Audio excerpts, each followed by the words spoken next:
If you're a new founder and you don't know what it is that you need to charge, then this is your lucky day, because in today's video or in the next couple of minutes together, we are going to look at the only three pricing numbers that you'll ever need that are going to help you, one, stop pricing randomly, two, that are going to help you avoid undercharging, and then three, that are going to help you build a business that's actually profitable. Yeah. So if that's something that you find interesting, then grab a cup of coffee and sit for this ride. Okay. So in order for us to understand this, we need to first understand, why do founders price randomly? Because that's the most important question. Yeah. So the reason I find is that most of the new founders get to price based on fear. And that is the key reason as to why you see most of them pricing randomly. Yeah. So to them, they get to ask themselves this question: what if nobody buys? Yeah. So that one question gets to spark a lot of fear, a lot of, you know, kind of deep thoughts that get them to start thinking otherwise. Yeah. So what ends up happening is that because they have the fear that what if somebody doesn't get to buy, so they end up lowering their numbers before even the clients get to ask. Okay. So here's one thing that those people that get to lower their prices get to make. One, they tend to forget that when you get to lower your prices, you're inviting yourself three kind of problems. And one, you're going to have low confidence. Yeah. And the second one is that you're going to have low prices. And then the third one is that you're going to have low quality clients. Yeah. So let's get to speak of each of these. Yeah. So starting off with a low confidence, yeah, because you deep down in you, you have this thought that what if people don't get to buy, yeah, it kind of tarnishes your confidence. It lowers your confidence to that limit. Okay. Then the second one, you're going to have low profits. This is as quick as you think, because most of y'all get to think that when you get to lower your profits, I mean, when you get to lower your prices, you're going to have more people get to buy in. But that's not even the case, because as most people out there get to know that the more you get to lower your prices is the oh god. So sorry about the notification.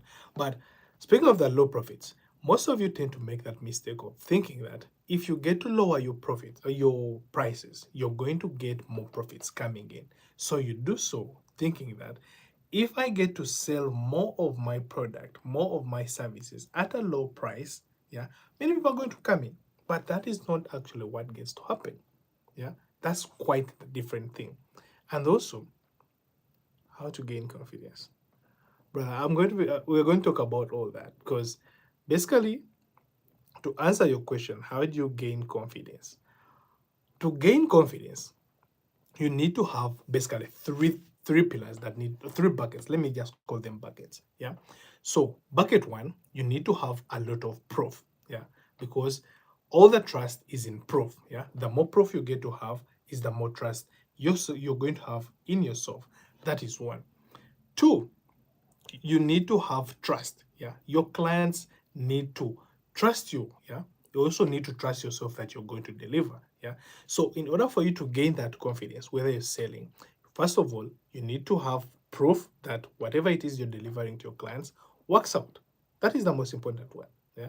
And when you have proof, you need to build trust. Yeah. So trust is built by doing reps. Yeah. The more you get to do like stuff, let's say if you help out people with pricing, the more you get to lead people to their end result, yeah, to their outcome of pricing, is the more trust they are going to have in you. And when you have so much trust on your side, that is proof. To them, that is trust. Yeah. And then lastly will be for you to execute. Yeah. Execute on that. Take action on whatever it is that you're saying. And I hope that answers your question of how do you get to gain confidence. Yeah. All right. Keep the question coming. I mean, keep more questions coming in. All right. So, as we was saying, why do most founders get to price randomly? Yeah.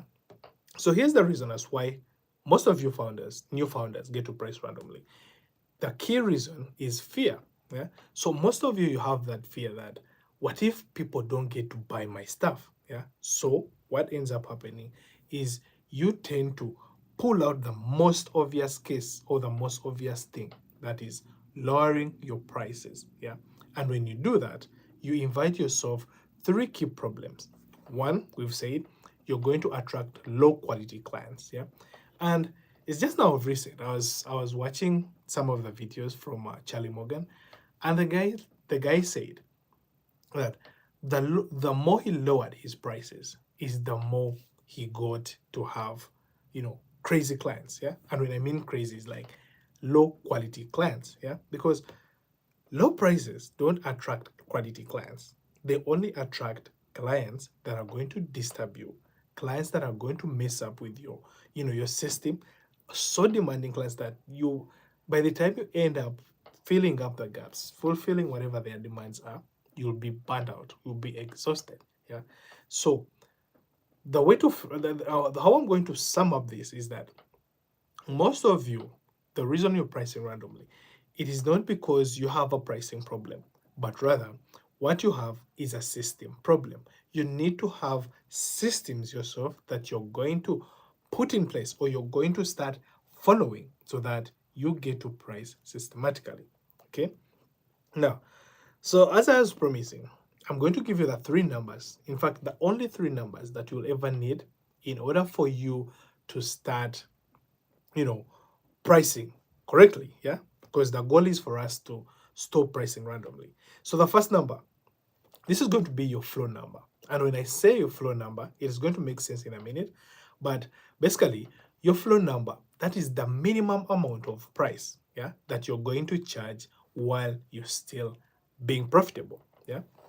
So I want you to think of it like this. Yeah? If at all you run a business, there's always that price that you're going to charge, that the bare minimum you'll ever need to charge for your product, to charge for your service, so that you get to earn a profit. Yeah. So basically that's your flow number. And the way you're going to get your flow number is basically you're going to calculate all your monthly expenses. Yeah. And when I say monthly expenses, I would mean, let's say you have rent, you have errands that keep running, you have electricity bills, you have paperwork, you have data, you have transport, all the expenses that go into your production. Yeah. All the expenses that go into you delivering the final product to your consumer, all that is an expense. So add that all up. Yeah. That is one. And don't stop on that. On top of that, you have to add your delivery costs. Yeah. So what are the costs of delivering that product? What are the costs of delivering that final service to the client? Yeah. And then the most important of it, or that most of you tend to forget, is that so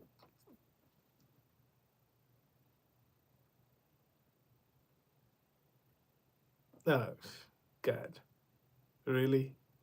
Anyway, so the important thing that most of you tend to forget is that you forget to add your desired profit cushion. Yeah. And this is what keeps you profitable. Because if you don't add your desired profit cushion, you're going to lose out on money. Yeah. Because at the end of the day, you're running a business that has to be profitable. That's how you're going to survive. All right. Nah. Three scale. Jeez. Uh,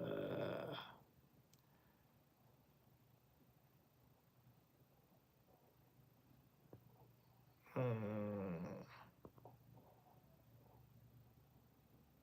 Anyways, so that's the first number. Now, the second number you'll also need is you're going to need to have your anchor. Yeah. So first one we said you're going to need to have your flow number. Yeah. That is the bare minimum you can get to charge while being profitable. And now the second one, you're going to need to have your anchor. Yeah. So this is basically the price that gets to shape. This is basically the price that is going to shape your perception. And when I say perception, I mean, we all have to agree that pricing is all about psychology and perception. Yeah. So you also need to understand the fact that people or clients don't get to buy into the cheapest option. What they get to buy into, oh, okay. Bro, I'm in Bangladesh. From which country do you live? I live in Uganda. Yeah. So if at all you have any question, yes, feel free to drop it in. All right. Okay. Can you play Roblox? No, I don't play Roblox. Neither Muslims or Hindu or Christian. Ah. Anyways, let's just keep on with the numbers. So I said you also need to have your anchor. Yeah.